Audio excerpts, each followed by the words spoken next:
Hey, thanks for coming tonight to our i.CODE for July 2022. My name's Dallas. I'm one of the enrollment advisors here at Coder Academy, and we're going to have a bit of a chat, talk to some people as well.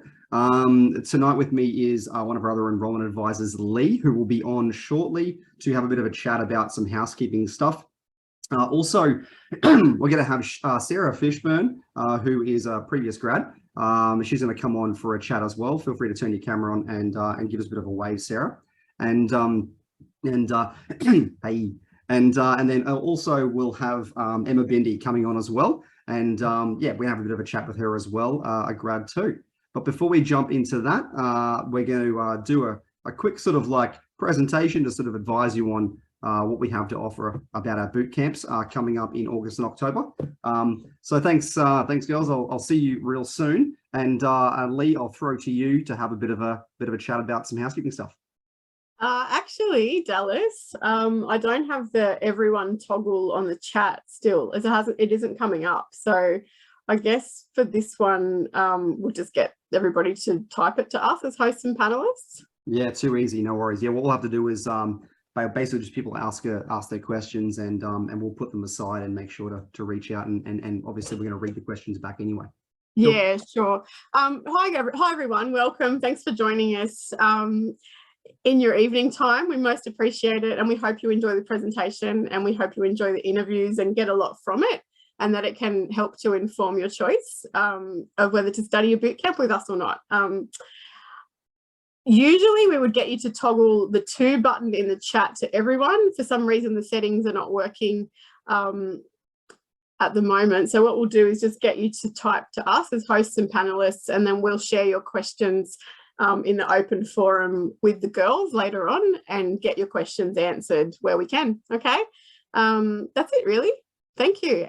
Yeah, don't be shy. Any question is welcome. Please pop them in there. We'll save them up and they'll come out at the end. Okay, thank you.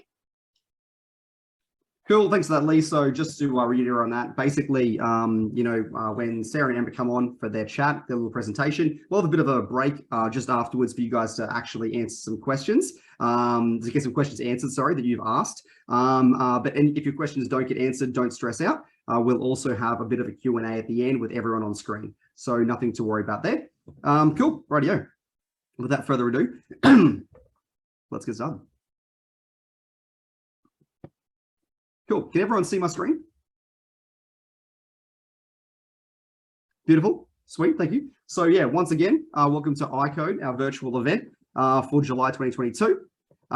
Event speaker, Sarah Fishburn, who's a grad of ours, will be coming on shortly to have a chat, and also Emma Bindi too.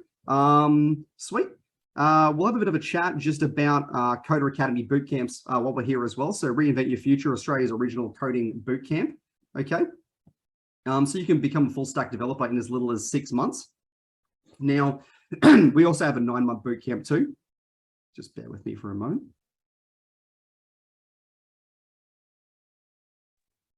Yeah, so basically our Web Dev Accelerator Bootcamp is a 6-month bootcamp, and also our standard delivery bootcamp is 9 months. Now, you can become a full stack developer and break into the industry directly afterwards with this course, and you don't have to have any prior coding experience.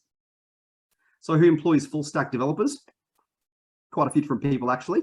IT companies, as you could possibly imagine, retail, financial institutes, and digital agencies. So obviously IT companies, they have a lot of developers under their belt, and you can definitely come on board with many of those. As far as retail goes, if you think about what happened after the pandemic or during the pandemic, a lot of companies, retail companies, decided to go entirely online, selling things over the internet, as you would expect, and developers are the ones that make that happen for them. And as far as financial institutes, fintech is massive. You've heard of different things like Bitcoin and that sort of stuff. Also just banking applications that we use on day-to-day basis. You're going to have full stack developers that are creating these sort of things for you. And digital agencies, there's a lot to do with that as well. Even on that iPad right there, you can see a lot of data. So data analytics is a big thing for digital agencies. Cool. So the average full stack developer would earn $120,000 a year. You know, as a junior full stack developer, which is what you're going to walk out the door after a completed course with us, is probably looking at more like between $60,000 and $70,000 a year, which, to be honest, isn't too bad after 6 or 9 months worth of study either. Cool. So there's, you know, 30% job growth within the next 5 years. And yeah, full stack development is obviously, you know, still one of the biggest, you know, developer types in the industry. So there's plenty of jobs available. So these are a few companies that our grads are working at currently, and you know, a lot of our students actually do industry placement with them. Some of those, you know, companies might be bigger ones that you're familiar with, and some of them might be, you know, smaller, medium ones that you may not be as familiar with. But yeah, there's plenty of opportunity available. So the Coda Reg, we have boot camps. That's our style of learning, okay? And it's all hands-on practical, and there is that optional 4-week industry placement that occurs at the end. Essentially, the way we, you know, deliver our content is more closely aligned with the way projects are completed within the industry. So your assessments are going to be like projects. A good way of looking at it is having, you know, your educators are senior developers and all of the students are junior developers. Basically, we deliver the content in such a way that, you know, you'll be, you know, completing assessments so that when you walk into the industry afterwards, it's going to be much more seamless, and you know, you're going to be quite familiar with what's to be expected. And yeah, look, with the industry placements there, we're finding that 65% are hired directly from the industry placement, and 80% are just hired within a few weeks of completion. So we have good success rate for students gaining employment. We also have mentoring sessions, networking events, as well. So look, there's plenty to do, and there's a lot of support from educators as well, as we understand it can be a little bit daunting moving into something new. And like I said earlier, we teach everything from the ground up. So you don't need any prior experience. All we ask is that, you know, you have a passion to learn, really, yeah, and enjoy problem solving. So this is a bit of a breakdown of the bootcamp's delivery. So we have an August one starting, that's the accelerator, the 6 months, and then in October we have a standard delivery. They both have the industry placement. Essentially, they are the same bootcamp. It's just that, you know, slightly different delivery. The standard delivery is going to be a little bit more flexible.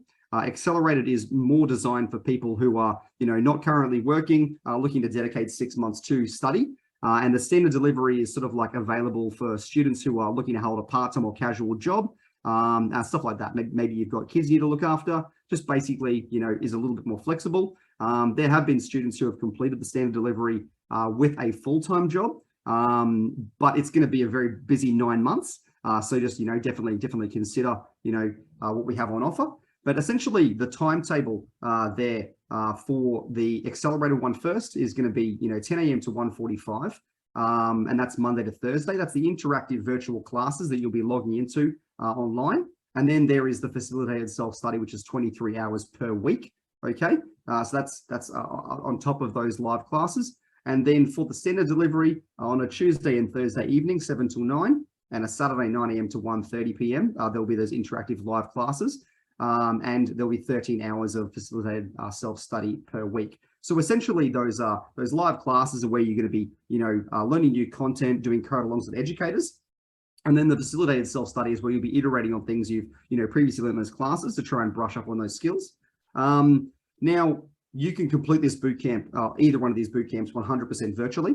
That's not a problem. But if you, you know, were someone who wanted to come into the campuses, Brisbane, Sydney, and Melbourne, where our campuses are located, from 9 a.m. to 5 p.m. Monday to Friday, there will be a dedicated space available for students to come and study if they want to. But those classes are still going to be virtual. You're not going to be, you know, having the education face-to-face. But there will be support hubs available on each of the campuses as well, where you can book in to have face-to-face support with an educator. Keep in mind, all of this is going to be available virtually or online as well. It's just that, you know, if you want to come in and have a chat with someone face-to-face, you absolutely can. So the accreditation or the qualification is going to be a higher education diploma of IT, and the price there is just under $21,000 in total.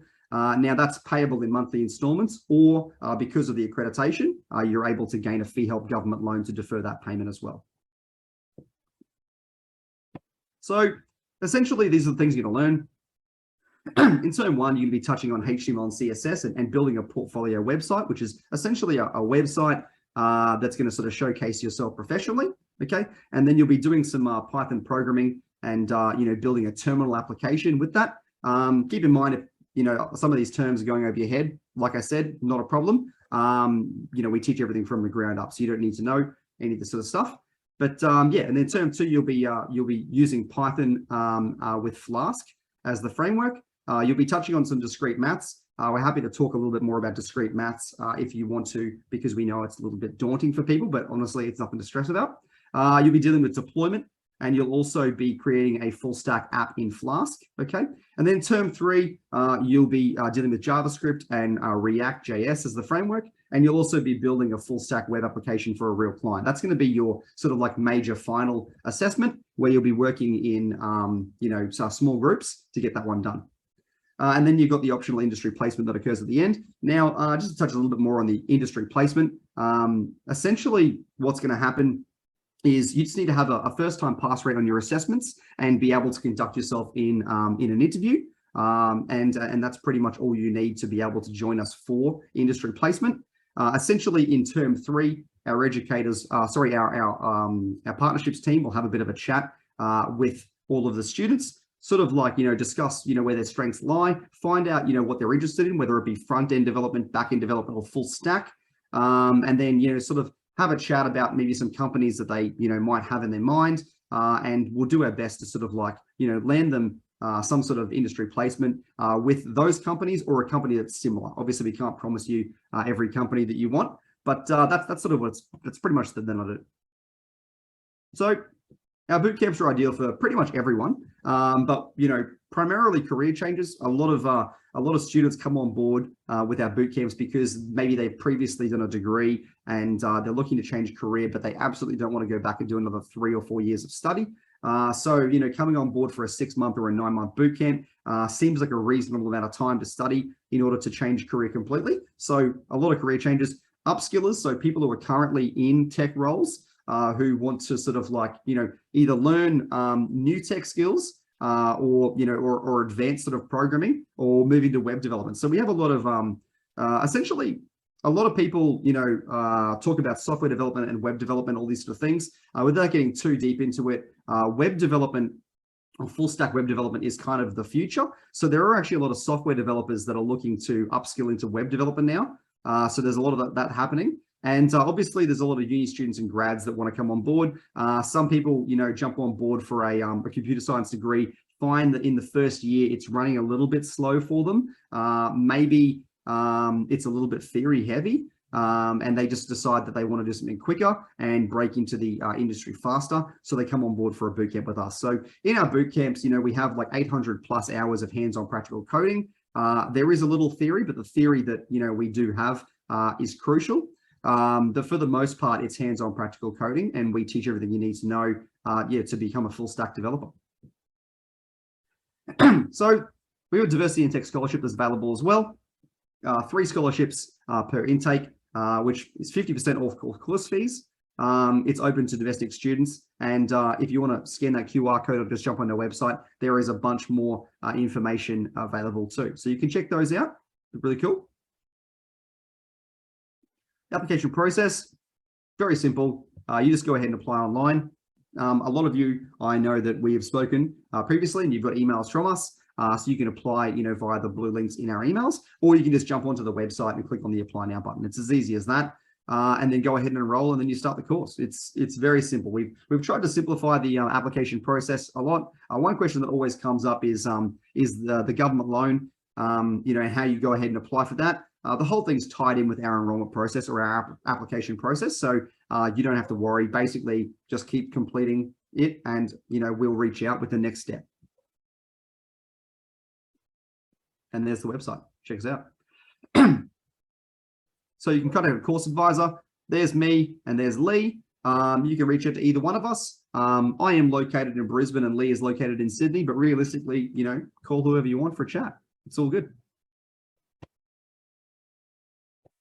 And look, here's some of our socials: Facebook, Twitter, LinkedIn, the website, Instagram, and what's that? What's that one? Is that Twitter? Anyway, yeah, so basically just reach What is out. the one with the bird? Is that the one you're talking about? No, the bottom right-hand corner. TikTok. Oh, TikTok. Yeah, of course. Sorry, actually, in my head, I said, is that TikTok? But I actually said Twitter. Sorry. But yeah, essentially, reach out to us on our socials. You can get a really good understanding of sort of like what we're about. You get a really good feel for our culture if you check out the socials. We have a lot of grads that are still sort of tagging us in things and talking about, you know, what they're currently doing and how we help them in their journey. So definitely go and you know, give us a like and check it out. And yeah, watch TikTok. Watch TikTok, man. Cool. That's it. So I'll stop sharing. And look, we'll get Sarah on for a short chat. Hello. Hey, how you doing? Cool. Yeah, I'm good. How are you? Good. Sweet. Thanks for joining us, Sarah. Yeah, so I'll just get you to sort of like introduce yourself and, you know, tell us who you are and what you're about and your favorite color and, you know, do your do your presentation and yeah, I'll see you soon. Yeah, no worries. Thanks. Cool. All right, I'll share my screen now. Number 2. And if I click play, all right. Can everybody, can we have some, oh, wait. Now can everyone see? Perfect. Oh, awesome. All right, now. Okay, so, oh gosh, all right, we're on the about me slide now, because nothing's working. I'm having technical difficulties. Okay, so I am Sarah.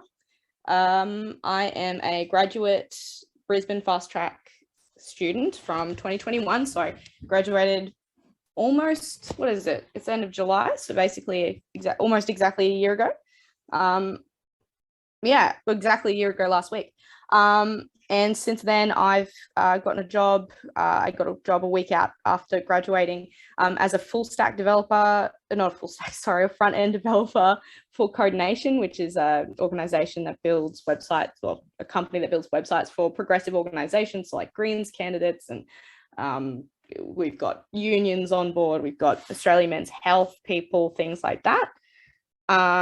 Yeah, so that's me. I like to do hiking, I like 3D printing, I like fishing, I do martial arts, and I run a martial arts dojo.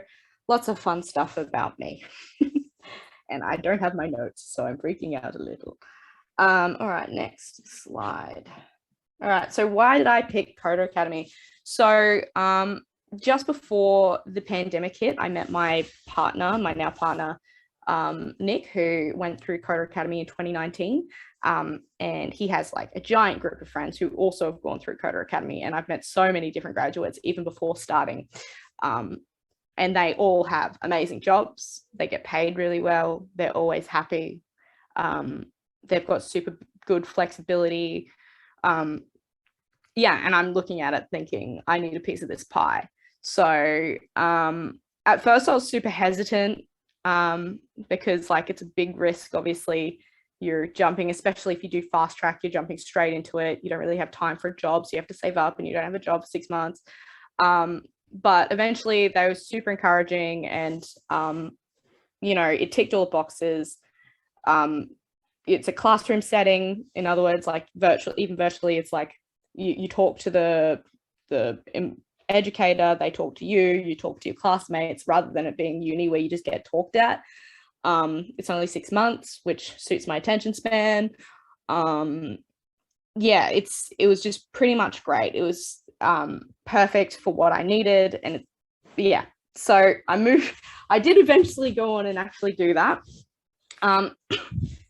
And that is why I picked it. It's just because it kind of ticks all the boxes. I did civil engineering before this in uni for like 2 years, and I loved the problem solving, but I hated the lack of creativity. And so that's what coding kind of fills for me. So yeah, that's why Coder Academy, I guess.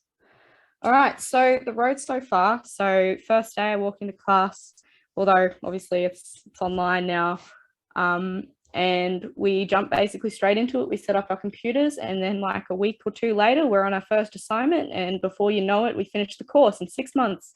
And it was a crazy whirlwind experience. I made great friends. I had an amazing cohort. We still get together fairly frequently. It's been a bit less frequently recently, but yeah, we love talking to each other. We still keep in contact. And when we were in class, we had study sessions, we had inside jokes. It was just so much fun. And I think that was one of the other big draws for me going into Coder Academy, was when I saw my partner's friend group, and they were like all super close. They'd only known each other for 6 months, and they were like this super big, close friend group. And we still talk to them all the time. And having that and having those connections, especially from a professional standpoint, having that networking is really, really valuable. And I think a good reason why you should go with Coder Academy over something like university, where you're kind of like a little fish in a giant ocean. Yeah, so did that. It was awesome. I learned how to learn, like, which I didn't think I needed to do, but apparently I did. It was super challenging but exciting, and I always had support. Even like the system that we have for virtual classrooms is amazing. Really much way better than like anything like Zoom. You can see your chat next to the screen, and there's like a whiteboard section, and it's a lot of fun. And then there's always Discord as well, which we use a lot as well.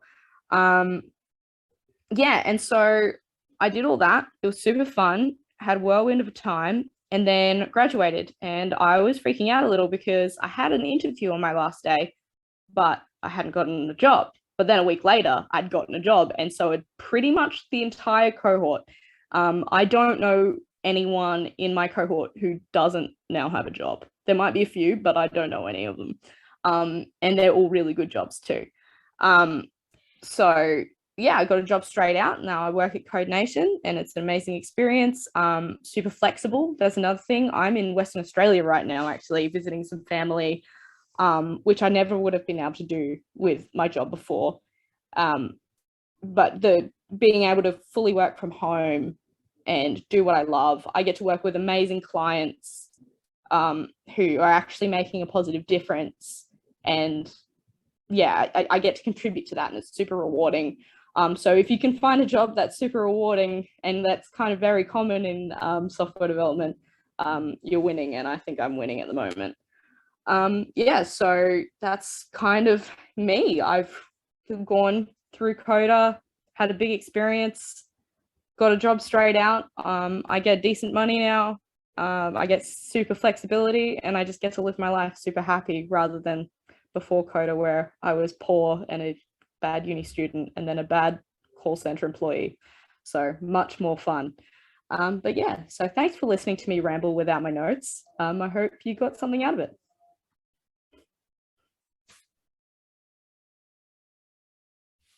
That was amazing. Fantastic. glad you enjoyed the ride. Cool. Yeah, Lee's here. She's going to ask some questions, and I'm just going to sit here and look good. Thanks, Dallas. And thank you, Sarah. That was awesome. It was really interesting. Guys in the live chat, do feel free to post any questions that you have for Sarah. In the meantime, I'm going to ask a couple of questions that, have piqued our interest in particular. Sarah, you mentioned when you were in the bootcamp that you learned how to learn. What do you mean by that? Oh, wow. It just, you really don't realize that you don't know how to study until you're thrust into 6 months of intense study. And you have to learn how to figure things out. You have to learn, like, you're not left on your own by any stretch. There's heaps of support, but you have to learn how to Google. You have to learn how to figure problems out for yourself. You really learn that problem solving, which I thought I already had down. Like, I used to be an engineering student, but it really opens your eyes, and it's super rewarding and fun. And you're super supported through the whole process. But yeah, there's a lot of that. So you kind of unlearn how to learn, and then you relearn how to learn. Essentially, yeah, pretty much. It's pretty crazy. Amazing. Okay, cool. And you felt like it was, a rewarding experience along the way, and that you had momentum. And yeah, it's too stuck. Sorry. you didn't get too stuck along the way? No, because like you've got so many people around you. You can talk to your classmates, you can talk to your educators. I mean, I had software developer friends outside of Coda, but you don't need that for sure. By any stretch, you don't need that. Like, it's very easy to get by. Well, not, I don't want to say easy, but you can get by with your educators and your classmates as long as you're collaborating and talking to each other. It's super, and it is super rewarding. You get stuck on something, half an hour later, you have it solved and you feel like a god. Yeah, so you have really fast turnaround on any questions that you have as you're working along, and you know, I'm sure you do get stuck with your code. You would have to. Oh yeah, like you get really stuck, but it's not like, oh my gosh, I got to quit this course, I'm so bad at this stuck. It's just, this is a really big problem. I'm going to talk to a bunch of people, we're going to work together and we're going to solve this thing. Awesome. Yeah. So you've got great resources around you to get unstuck, let's just say. Exactly right. So you mentioned before that you're actually, you know, you're sitting in Western Australia, you're able to be there and still do your work. And you mentioned, you know, prior to the session that you're going to go camping, you've got this whole weekend planned, and you've got this great flexibility with your job. Is that like, obviously that's one of your favorite things about it by the sounds of it. What other things are your favorite parts of your job? If you look at it on a day-to-day basis, like what kind of things do you just love? Definitely, honestly, I was expecting, and like the expected answer would probably be the coding part, which is true. And I really do enjoy, like I get to work with different languages depending on what part of the business I'm working in for the day. Because we have a product as well as like we work for CMSs and with CMSs and things. But the real big thing that I wasn't expecting that I've super enjoyed is just like the work that I do. So I've got like, because the company I work for is just so amazing, and we work with people like clients who are actually like super passionate about, like, I don't know, my first website was for an Indigenous group who are saving a river that was supposed to be developed, and I got to help make the website that, you know, would successfully, you know, stop people from destroying the environment, or, you know, helping political candidates win who are going to make a real positive difference in power, I guess, things like that. But also my team, they're all amazing. We're all across Australia. We've actually got one in the UK at the moment, one in Germany, one's traveling Europe somewhere. I don't even know where he is. Melbourne, rural New South Wales, Sydney. Wow. They're everywhere. Yeah. So you spread out across Australia and also parts of Europe and so forth. And have you actually met any of your team in person, or is it mostly a remote kind of scenario that you're working with? I've met almost my entire team in person, except for the one in the Philippines and one in Colombia.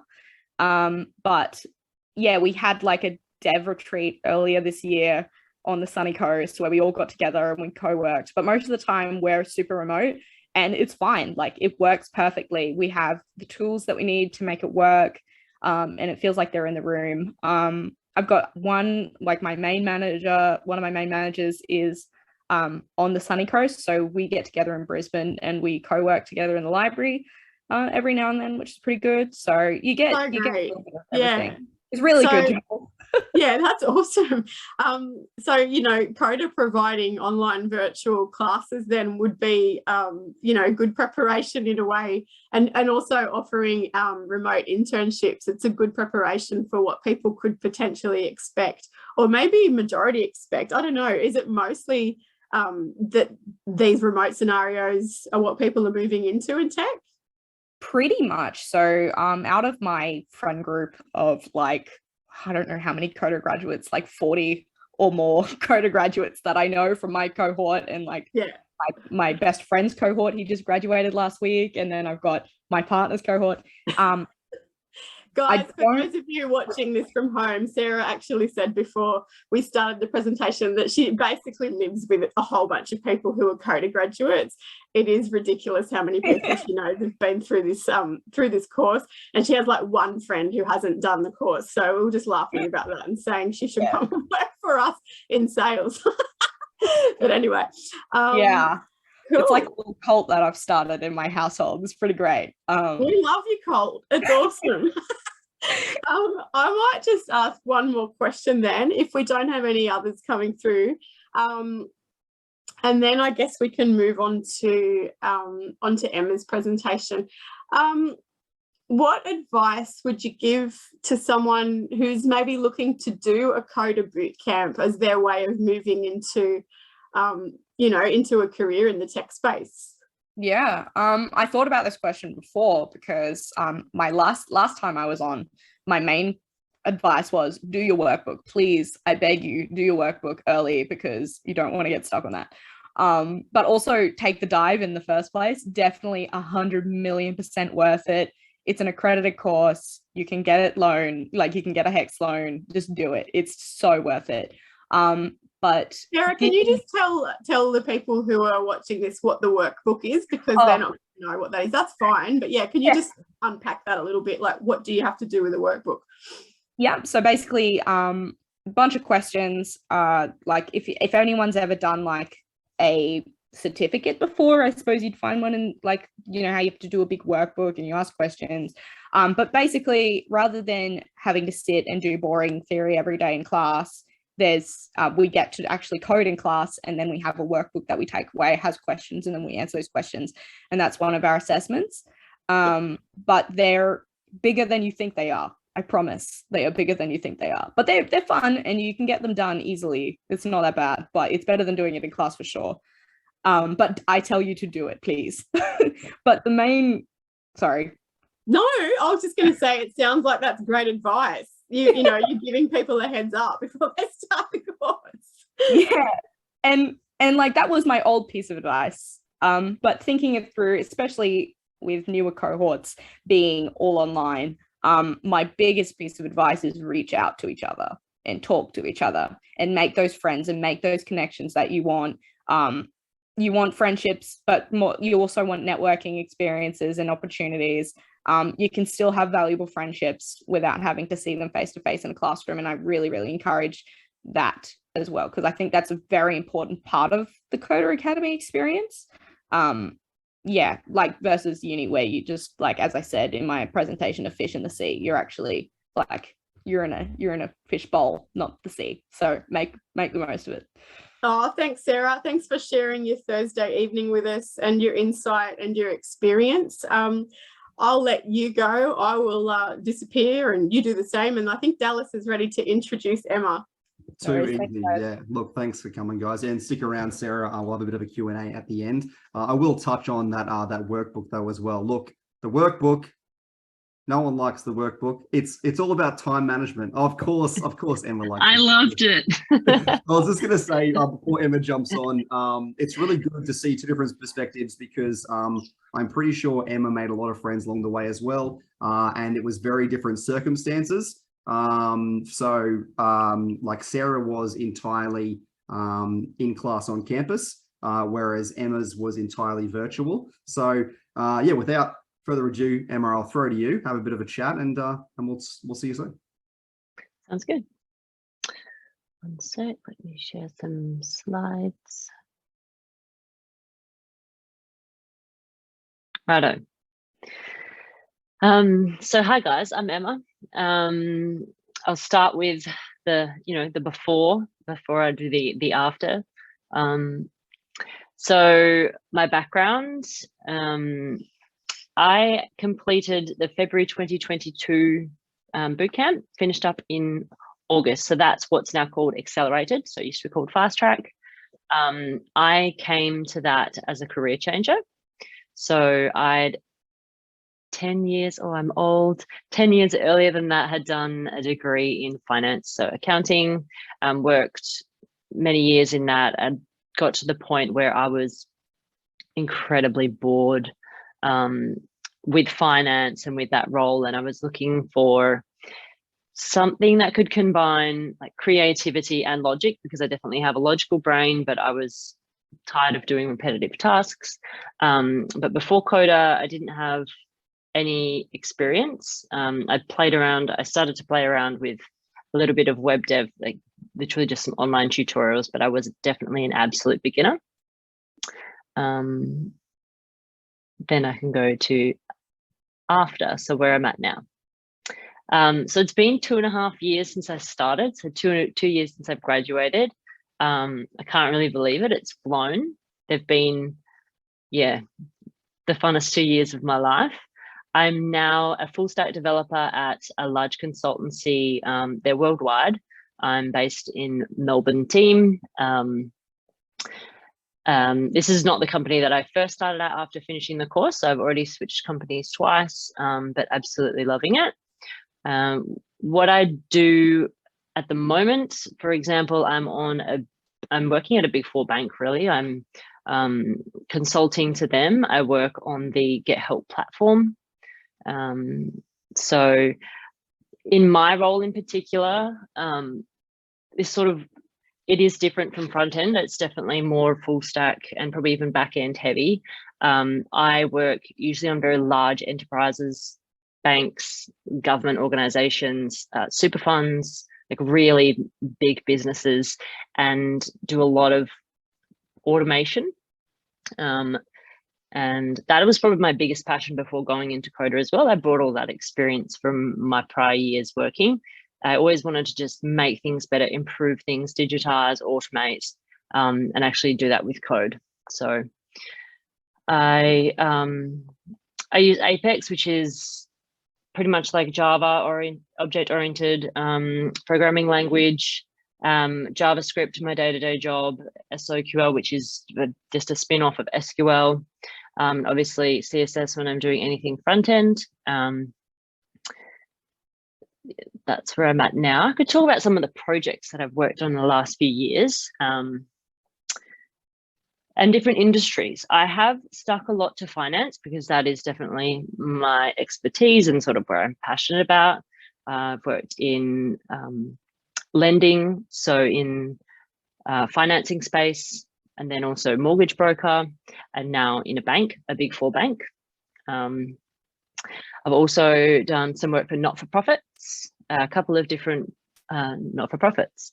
So in the not-for-profits, for example, one of them I came on and for a couple of months made changes and updates to their application process, which allowed people to register for scholarships who endured hardships.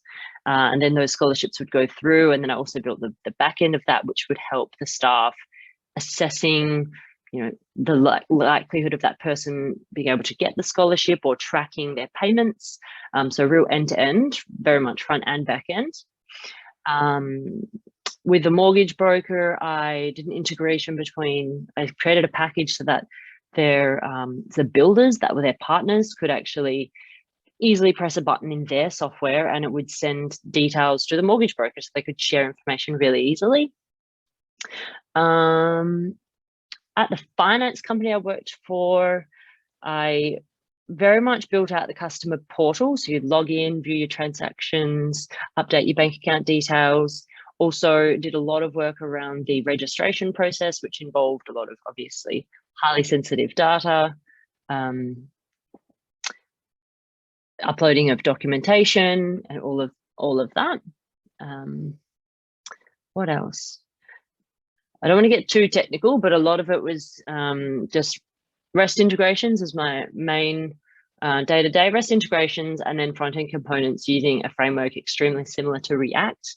And that's largely what I do on a day-to-day basis. Yeah, no, I didn't start a timer. That's okay.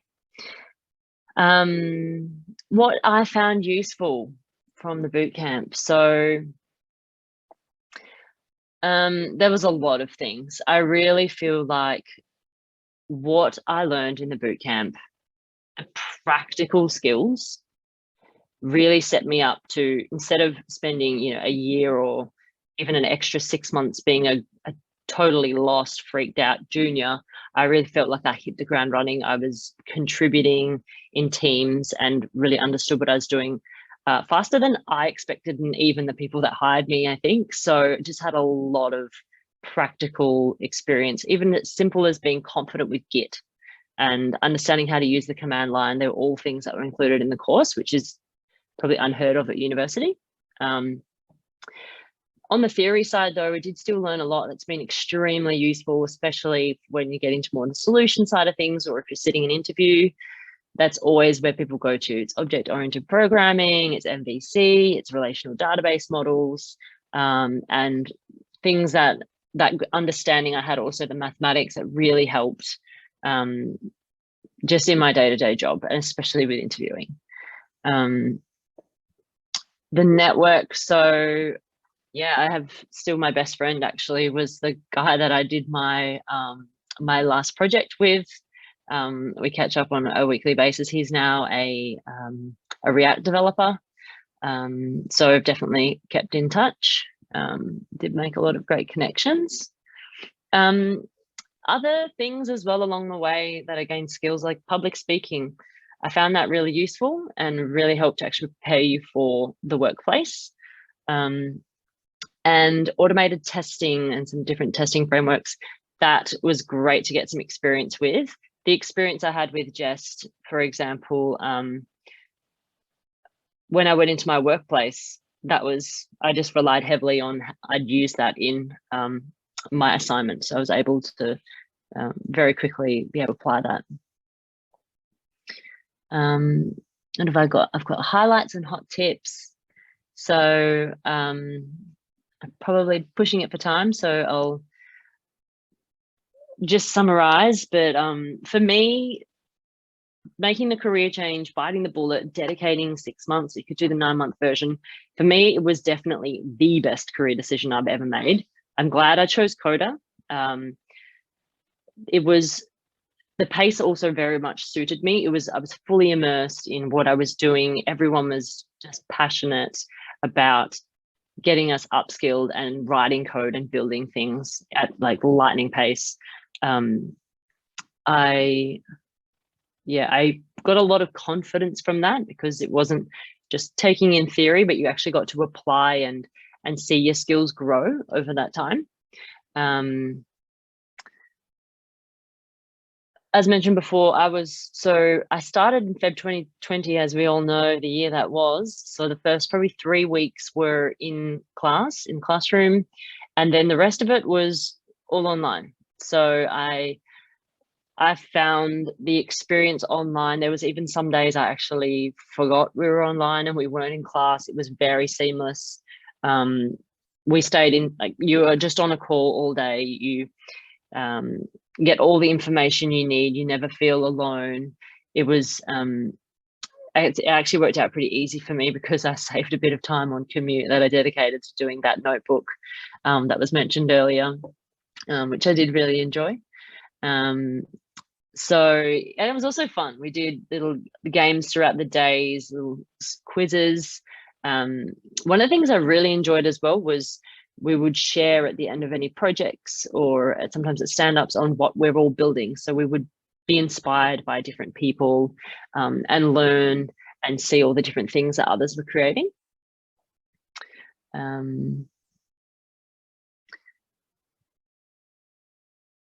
Yeah, and tech industry, very fast moving. So I can see even the curriculum, Coda has already updated it from the last couple of years. They've introduced, new technologies, languages, and I think that's so fantastic because industry does change so fast, and it's great to see Coda just keeps up with that. And you are learning things that are current in the market right now, not a few years ago, and it really ensures you will land a really awesome job in a really short amount of time. So yeah, thank you. And I am totally open to all the questions in the world, no matter how practical they might be, because I was in your shoes a couple of years ago and I had so many random questions that I wanted to ask and fire away, whether it be how I managed work or, assignments, anything. I'm open to it all. Actually, Emma, it's funny that you just mentioned work. Jackie in our chat has asked the question, did you work while studying? And she says she'll be part-time, and so she's wondering how she can kind of work with that. Can you talk to that a little bit? Sure. So in the beginning, I was doing the 5-day a week, the accelerated course. At the beginning, I would work Thursday night. So I'd finish class, go to work. I was working in a wine bar, a cute little natural wine bar. Work Thursday nights and then go Friday also back at CODA, work Friday nights, usually till midnight, and then Saturday, Sunday, and then CODA 5 days. 5 days. So it can be juggled. I still got fantastic grades, but also then COVID hit. So it was like, there was times as well when I had that you're a machine. I have to agree. But yeah, COVID did hit. So there were some times where I wasn't working because I couldn't leave the house. But it is possible to do if you really put your mind to it. Yeah, if you put your mind to it, it can be done. Awesome. Sanjin has actually asked something which maybe Dallas can help with, because he wants to see some project work from people in the course. Best thing would be to stick a link to Twitter in there, so that Sanjin can have a look at that. Okay, James asks, did you do much extra study on top of the recommended coursework or hours? Yeah, were you doing what was kind of outlined for you, or were you going well above and beyond? There were some time, like, so in most weeks there would be some extra activities. So it's like, if you've finished everything and you've ran out of things to do, here's some extra things you can go read, or you can stretch, you know, like you finished that, maybe think about adding this on. There were some days where I wanted to do the extra work, and I did. I'll admit I'm like a little bit of a teacher's pet, and I do like doing a lot of stuff. I'm kind of a bit ADD and hyper. So there were sometimes I did, yes, I went over hours. Maybe I do a couple of extra hours, but I was provided with really interesting things to work on.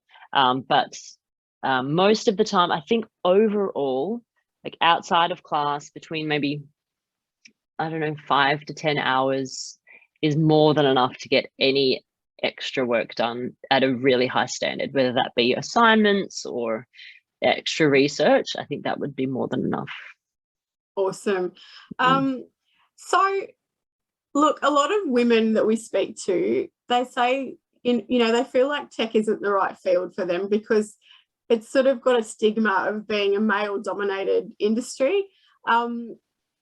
How have you sort of felt supported in your workplace and in your career as a woman? Can you speak about that a little bit? Yeah, definitely.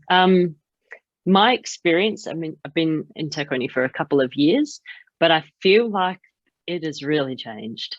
I actually had one of the leaders ask me this just a couple of nights ago, just checking in, making sure there's no alpha male aggression or whatever. I was like, what are you talking about? I have never seen that. I feel like it's a thing of the past, which is a really nice thing to say. I've felt nothing but empowered and welcome in all my teams. I've been in a couple of teams now. 2 of the teams I've actually been the only female too. And it hasn't been even something I've thought about or even noticed. It's just totally accepted and normal. I guess the way I could say I felt supported is it's not been an issue for me. So, which is great. Yeah, great news. I guess networking in the tech space, it's kind of plays a pivotal role in all areas, but, and it obviously creates that community-like environment. Do you have any advice that you could provide for those who are new or inexperienced in the tech space about networking, and how can they build connections? What kind of advice would you give there? I think what I've discovered, the best thing that works for me, when I first discovered networking, I thought I need to know everyone. And it really isn't that. Networking is about building relationships. Even if that's 5 people you end up building a relationship with, the way that it works is I know X who knows X, and it goes through that. So don't overwhelm yourself by thinking I need to meet loads and loads of people and have 500 plus connections on LinkedIn. I think keep it really simple and just meet people who you really connect with, who you are inspired by, you have similar interests, and just invest in that, and then let that naturally go the way that it does. And yeah, just take care of your networks like a plant, water it, fertilize it, give it attention, and make friends along the way as well. It's about relationships. I like that analogy. That's really cool. Yeah, so you sort of put your energy into those golden, that golden small group of people that you're really close with, and then I guess it organically kind of webs out, doesn't it? And you meet more and more people through them. Yeah. Awesome. So I guess what I'd like to know, and I think probably what a lot of people would like to know, what do you think is a strength of yours which you find is most important in your work on a day-to-day basis? Like, what's something where you go, yeah, this kind of quality of mine, it's really coming into play now? Yeah. Let me pick one.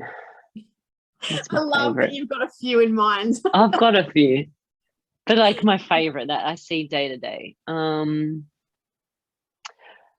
Probably, I don't even know how to put it into like a short sentence. Kind of like tenacity of finding answers. I'm like a detective. If someone gives me even the most like vague sort of problem, I will find a way to solve it, and I won't give up troubleshooting, and I won't stop searching. I think coding is all about like, you got to teach yourself things. You've got to learn to Google real well. You've got to be not afraid of failing. The detective work. I love it. Yeah, I like finding the answer myself and teaching myself whatever tool or language I need to use. It's information doesn't come to you, you go in search of it. Oh, nice. Yeah. Dallas is back with us. Hi, Dallas. Hello. Shall we open it out for questions from our live chat now? For sure. And let's get, Sarah back on screen too. Come back, Sarah. Please join us again. Awesome. Oh, yeah, that's so good. I love the point about, learning to learn, because that is such a big thing. Like, I think it's people will think like, tech, it never stops. It's things are always changing, and you're always constantly learning. And for some people that could be sort of daunting, but it's really funny how when you move into that sort of like frame of mind, that it's totally normal to like never stop learning, and you just keep going. And I mean, number one, it's super healthy for you. But number two, it actually is not difficult. You kind of just, your brain just sort of starts to work in a certain way. And it's totally normal to do that. And I think that's really cool. But do we have any further questions? I'm not sure if we have any more questions come up yet. Everyone is quiet on the live chat. Don't miss your opportunity out there, people. These ladies are with us for a very short time. Oh, James asks, do you ever experience burnout? And if so, how do you deal with it? Good question. Who would like to go first? Sarah, do you want to do it? Tell us about your burnout or lack thereof. I don't know if you've had it or not. Definitely points where I'm feeling pretty close. Because I think the way you deal with it's you've got to really know yourself and know your limits. And when you do feel like, you've got to know the early warning signs before the burnout. And when you start to feel those early warning signs, you need to step back, reassess, look at what you're doing and how you can manage your time. And look, if you need to take a night off, then take a night off. Maybe not straight before an assignment is due, but if it is not due like the next day, then you need that time to breathe. And that's how you just really have to keep tabs on yourself and make sure that you're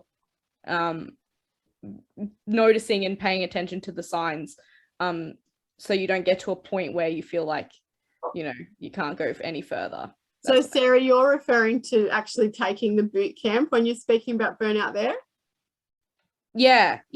Like, so which is useful information in itself. How about in your actual role in the industry now? Do you experience it? And I guess another prong to that question, is your company set up with a good culture to kind of make sure that you are, that you have a good sense of well-being, I guess?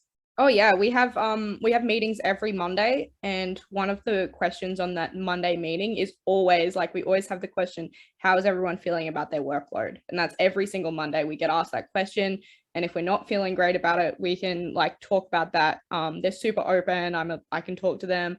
I don't experience too much burnout. Well, I don't think I have it all since being in this job, just because like, and I think it's a lot easier when you work from home too, that flexibility where you can just, okay, I'm feeling like I'm getting to a point where I can't work. I'm just going to stop for a bit. And like with my job, it works. I can stop for a couple hours, regroup, and then start working again. And I can make up the time. I can work later at night. But excuse me. I think once I found that since like I've built that confidence and I've started to know what I'm doing, I don't really feel burnt out because I'm enjoying what I'm doing. And that's the main thing. Like, once you get in the groove, I can go like 16 hours without eating and be like, oh, I'll resurface now and be like, I better actually log off for the night, guys. Not recommended, but I think Sarah is referring to getting in the flow there. Yeah, for sure. Like you get into a flow and then like you wake back up from the flow and you're like, oh, hello, world. I'm still alive. Yeah, no, it's not, you don't like it's hard to get burnout when you're enjoying what you're doing. And when you're not enjoying what you're doing, if you're in any sort of software company that's worth anything, they'll have systems in place to help you. And you'll have super supportive co-workers and managers and all of that to help you through it. Thanks, Sarah. Emma, you're nodding along. Is it a similar scenario at your work? Yeah, definitely agree. First thing I would say is if you find yourself in that situation, you just put your hand up. My company is the same, weekly check-ins. Seniors now really care about your workload. Also, I think the demand for developers is so high, they just don't want to lose you. So they actually will genuinely make sure you're not too overwhelmed. You get very well looked after.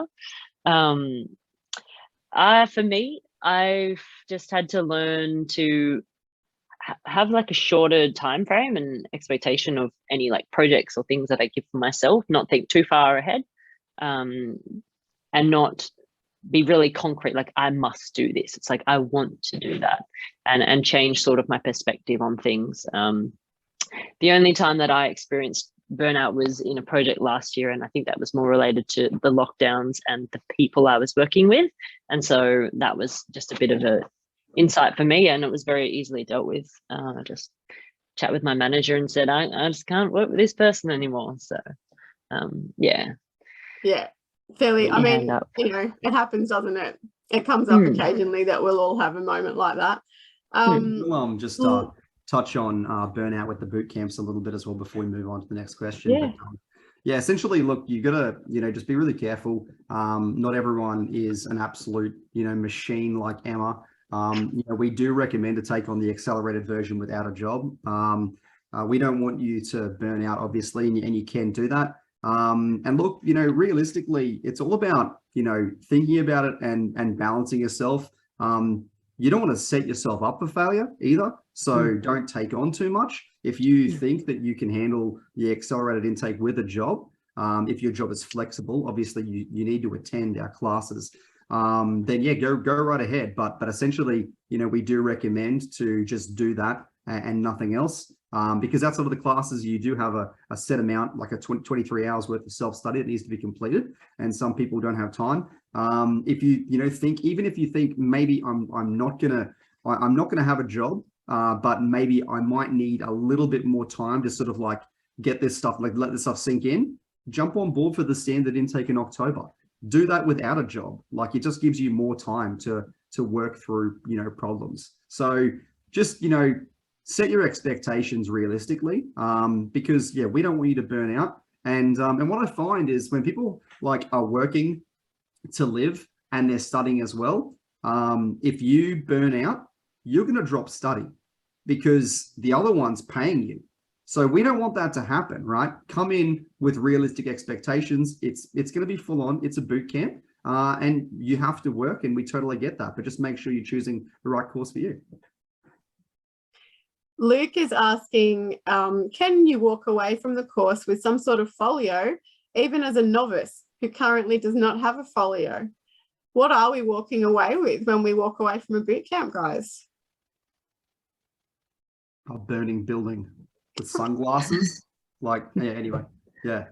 You know, look, you're going to get a higher education diploma of IT, and you're absolutely going to have a portfolio for sure. The first assessment you complete is a web-based portfolio. And look, you know, the reason why it is the first thing you do is so that, you know, you can basically continue to work on that in your own time, put, you know, more projects you've completed in there, small activities, flesh it out more and more so that you've got something to sort of showcase potential employers afterwards. But yeah, does anyone else want to add to that? I felt like I definitely walked away with a folio, even just my GitHub repos. I could just show, people could log in and see, you know, actually I made a two-sided marketplace. I had probably at least 15 little projects in the repo by the end of the course. And yeah, and do they still do the portfolio website? Yeah, it's the first assessment. Yeah. Yeah. And then just your, you know, emmabindi.com, you know, your personal portfolio website. And that's a great thing to show to people. This is a question for both you ladies, and we'll start with you, Sarah. What would you say were some of the biggest challenges in switching to a completely new area of study or work for both of you? So what was your experience? What was the biggest challenge for you, Sarah, in moving from one kind of field to another, essentially? I guess field of study to another field of study. Yeah, sorry, my little sister is out there crying right now. Sorry. I think the biggest thing for me was, like, as I said in my presentation, like learning how to learn. And with Coder Academy, it's not like uni where, oh, I'll just skip this class and watch it at home. Like, you'll watch the recording at home later, and then I'll actually watch it and still manage to get by somehow. It's like, if you don't do this class, then the next class is tomorrow and you won't have time to catch up. And so it's very like intense. And I think that was the main thing. It wasn't so much about the fields, it was about the environment you're going into. And I think it's super beneficial versus uni, because it really, like, you have to keep yourself accountable. You have to keep yourself on top and on track. Otherwise you fall behind, which can seem stressful. But I found that a better environment to learn in than going to uni, where you don't have that accountability. You're not seeing the same people every day and that type of thing. So that was a big thing for me. That was the most jarring thing, I think. You can slip under the radar a little bit at uni, can't you? Like with these enormous cohorts, and if you get a bit lost, you can just float around with nobody really noticing for a really long time. Yeah. Not speaking from personal experience at all. Yeah, me neither. Emma, what's your experience of, you know, what's the challenge for you with moving from finance and accounting world or realm into this world?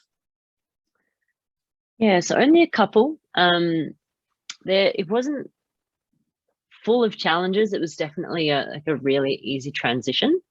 But probably maybe the biggest one was just being a beginner all over again, like eating humble pie. And, you know, all of my prior experience or qualifications, like, that's gone. I'm back. I'm, you know, starting from scratch. And it is so good. It's so good for you. And I think even since then, I've now like pushed through that barrier. I'm not afraid to be a beginner anymore. I'm studying a second language, and I'm just really comfortable being uncomfortable. So challenge turned into opportunity.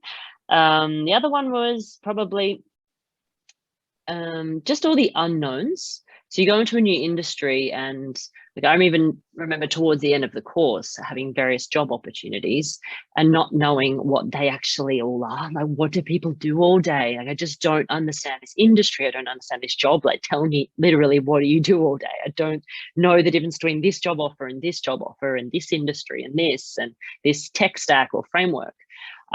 So to that, I say, just ask so many questions of everyone you meet, like people like me who are on the other side now, and just grill me, people that you meet along the way during your internship. set up coffee with everyone in the organization that you end up being an intern with, and just ask them all the questions you can, because knowledge is power. Awesome. I love this answer. Nicole asks, what do you think is the easiest part of the bootcamp and the hardest part? Maybe we've covered off the hardest part in speaking about the pace of it. I don't know. Is there anything to add to the hardest part? It's definitely the pace. Right. Like Sarah said, yeah, if you can't just have a chill day one day and just watch Netflix and then expect to roll into class the next day and be able to keep up. So it is a boot camp. Kind of keep the on button on for the whole time. You just have to keep that momentum. And I think being virtual does actually help with that, because in person, I know right at the very start when we were in person, I got sick. I think it was COVID way back then, but there was no tests. And so I couldn't even leave the house. So I was able to still keep up because you do need to stay on top of it. Yeah. What about the easiest part?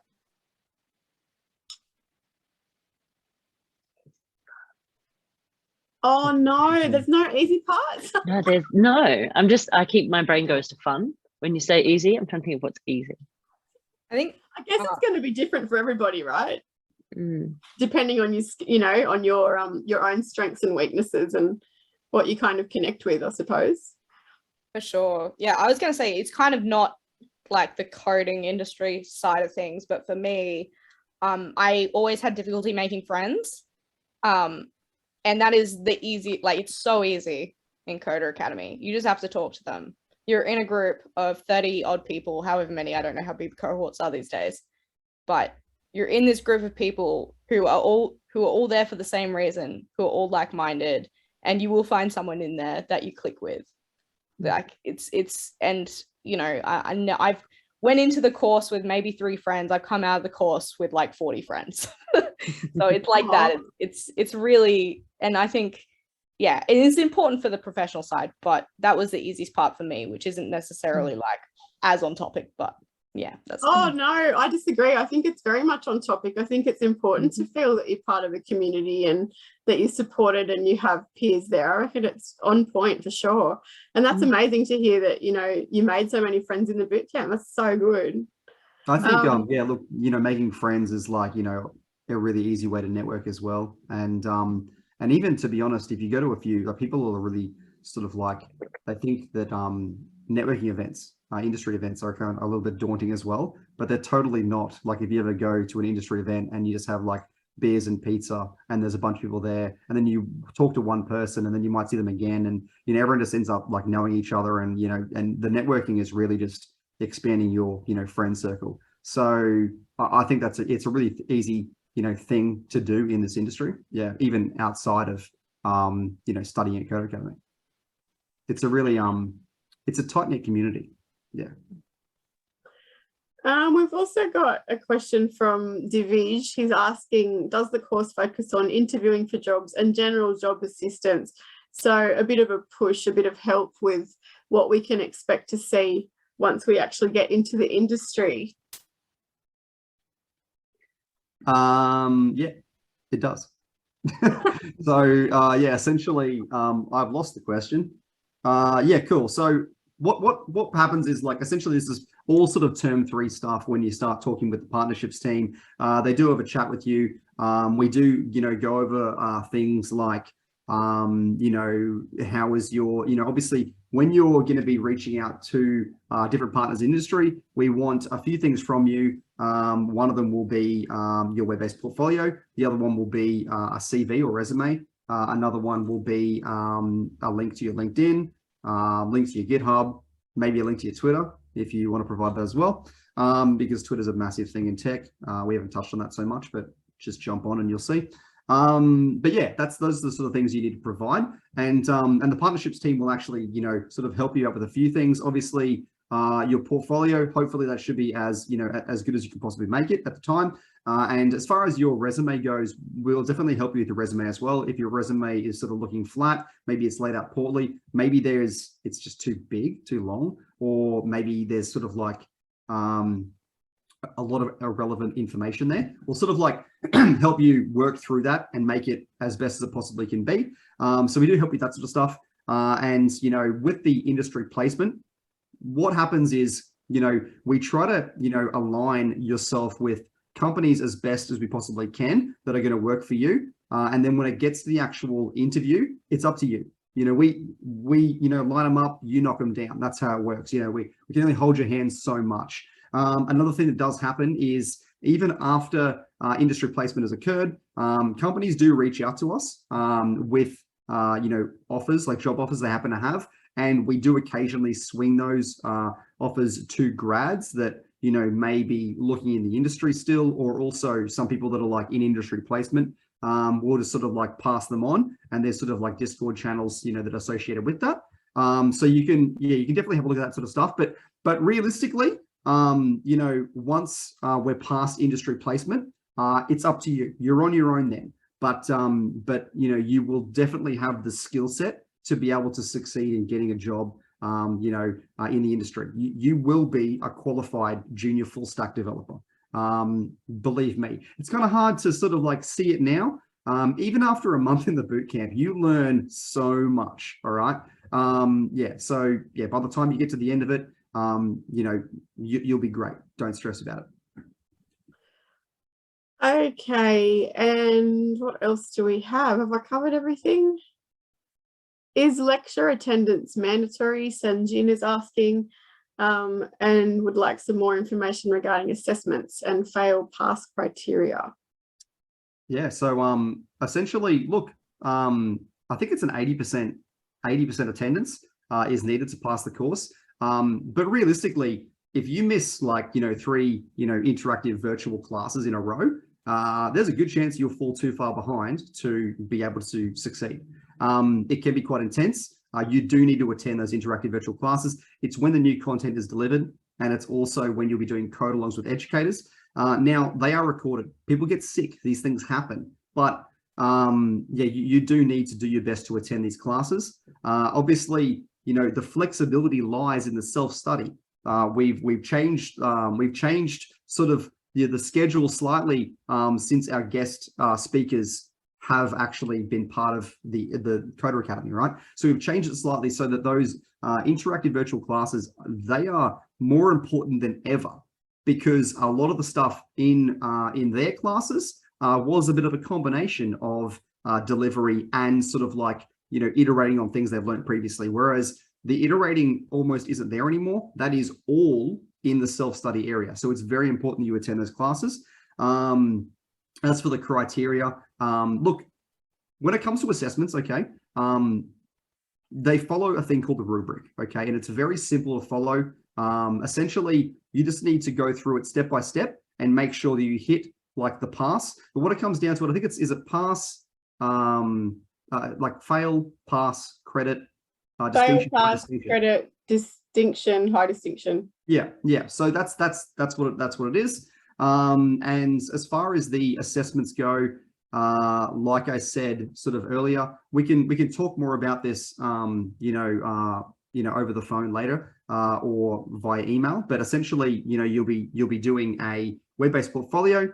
You'll be doing, I believe, a couple of terminal applications. Okay. You'll also be doing a discrete maths test. Okay. Now that's the thing, we'll touch on that a little bit, right? So with discrete maths, it can be super daunting. Okay. People do freak out with that a little bit. And look, it's going to be different maths. It may be stuff that you're not super familiar with, but it's the kind of maths you need to know in order to, like, you know, write computer algorithms from scratch. But realistically, you just need a year 6 like maths knowledge in order to take it on. That's all you need going into it. So provided, you know, you completed primary school, and you know, then you should be fine. You've got the maths knowledge to go in and learn what you need to do. Also, in preparation for that exam, there are multiple quizzes in the lead up. Okay, the educators are there to help support you, and also those quizzes are there to help you retain information better, to try and like work up to it. Okay, so don't stress too much about discrete maths. It's going to be very different, but I believe everyone in here would have, you know, the knowledge needed to be able to take on that education. And then after that, Yeah, go on. Can I please. jump in there? Yeah. I know many times I've jumped on this call, it's a bit of a concern for people. That discrete maths ended up being my favorite module in the whole course. You won't even realize it at the start. If you just open your mind, maths can be really fun. So you might actually love it like I did. Of course you love it, Emma. Of course you did. And then, yeah, look, after that, there was a two-sided marketplace. I believe that's been swapped out for, I think it's a Python and Flask full stack app, or it's an API. I can't remember right now. That's okay. We could talk more about that later because we just changed that like not very long ago. And then you've got your final assessment, at the end, where you're going to be building a full stack application for a real client. That is kind of like, honestly, it's hard to, can you guys talk about the ones you did? Because it can kind of vary a little bit because it's quite broad. You can do a lot of different things with it. So it really does vary for what it is. What did you guys do for a full stack application, your final assessment? You remember? My partner and I, we built the tool that we wanted at the start of the course, and we called it Codex, and it was like this like productivity tool. It allowed journaling with like code snippets and tagging to be able to find things easily. We had a Pomodoro, goal tracking. Yeah, we really enjoyed it. So we did, it was a React app. And funnily enough, the project partner has now gone on to be a React developer. But yeah, it was a great project to work through. We built everything from the database through to the front end. Yeah, huge experience. Cool, awesome. What did you do, Sarah? Yeah, mine was also a React and Rails app. We did a real estate app, so like a place where it's like basically a portal, so that when you, instead of dealing with everything through emails, you just put like, you upload photos of like maintenance requests and things to this portal, and you've got a calendar and all of that. It was pretty cool. It was pretty fun. I did all the front end and it was amazing, and I love React, so it was great. Sweet, awesome. Well, it sounds like, two amazing experiences, but essentially, yeah, that's what it is. So hopefully we answered that question. Yeah, pretty well. Cool. I have one last question for both of you. You would probably agree that like part of your cohort, well, looking at the cohort that you went through CODA with, that you would have come from very diverse backgrounds, coming, from very different areas to the same point where you've decided that you want to learn code. And, you've each said that you don't really know many people or any people who didn't get work out of the course. What's the one thing that you all have in common that got you to the end point to getting this job? What do you think it is? What's the commonality there? If you've got people who are like, they're coming from building, construction, being a courier, a barista, finance, accounting, you name it, but you're all there, you've come to the same point. What is it that, that pushes everyone to that success, I guess? What do you think everyone's got in common in that regard? Passion. I would say passion, yeah. Yeah, passion, but especially, yeah, it comes alive when you're having fun as well. And I think as long as that passion stays alive, you'll be able to complete. Yeah, nice. So it's just that drive that, everybody's really interested in what they're doing there. For sure, a willingness to learn. Like, you'll find really quickly if you won't, like the course, CODA is really good at making sure that the people who finish the course are really good. Like, you won't make it if you're not passionate and you don't enjoy it and you're not having fun throughout. So yeah, by the end of it, the whole cohort is going to be like willing to learn, super passionate. Yeah. Awesome. Thank you for your answers. We have one more question here from Addison. It's about, so does the diploma count towards a pathway to a degree anywhere? Sorry, I've just lost it. I noticed that the Diploma of Infotech from AIT counts as a year towards a degree at UTS in their recognition of prior learning tool, but I'm unsure if the diploma you earn from this course is the same one. Yeah, that's correct. So yes, obviously the Higher Education Diploma of IT is an accredited course. If you complete that, if you want to, you can move on to uni afterwards and do, say, a Bachelor of IT. And there has been cases where students have managed to get the full first year of that degree credited to them, and they've moved directly in as a second year. A few places you can do that is AIT. I believe Deakin University has also done it with a few students. RMIT have also done it as well. So there's a few out there, but realistically, also UTS, I'm sorry, yeah, UTS too. But yeah, realistically, look, it's at the discretion of the institute, you know, so, you know, sometimes you may not get the full first year given to you, but you should definitely get credit for majority of what you've completed with us, because it's accredited as well. So you're completing university level subjects with us. I think that might be it then. Cool. No worries. Well, look, thank you so much, Emma and Sarah, for being here with us tonight. And thanks everyone else for coming and joining and listening to us, you know, rant and carry on, you know, on this Thursday evening. Also, Lee, thank you for coming as well and helping me out and doing some Q&A stuff. But yeah, ultimately, I'll leave you with this, guys. The next intake for our, we've got one more question. The next intake for our Web Development Accelerated Bootcamp is open, and it's starting on the 8th of August. So it's only a couple of weeks away. If you were keen, 100%, you know, get an application in or reach out to us if we haven't spoken to you already. But we encourage you to do that. And also, if the standard delivery is what's, you know, sort of tickling your fancy, then yeah, go ahead and get an application in for that October intake as well. That's open too. And to answer that last question, yeah, just discussing sort of like, you know, what computer you would use. Look, it really comes down to like, you know, the user, especially if you're going to come on board for a boot camp. You can use, you know, Windows, or you can use Apple, like, so Windows or Mac. You can even use Linux as well. Linux has its own issues though, right? So if you can come on board with Linux as the OS, you definitely want to, you know, understand it and know it.